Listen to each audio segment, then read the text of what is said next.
আসসালামু আলাইকুম রহমতুল্লাহি বারাকাতু।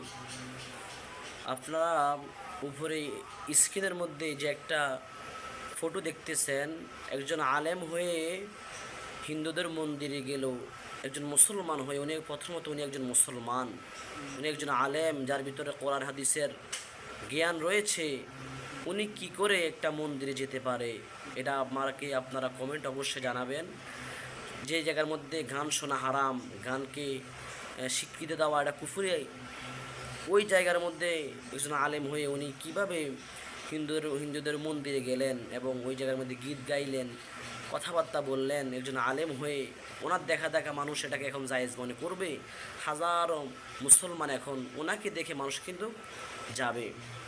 তো প্রথমত আমি একটা প্রশ্ন আপনাদের কাছে রাখছি, মুসলমান হয়ে কিভাবে হিন্দুদের মন্দিরে গেল, সে উত্তরটা আমাকে আপনারা অবশ্যই আপনার কমেন্টটা জানাবেন।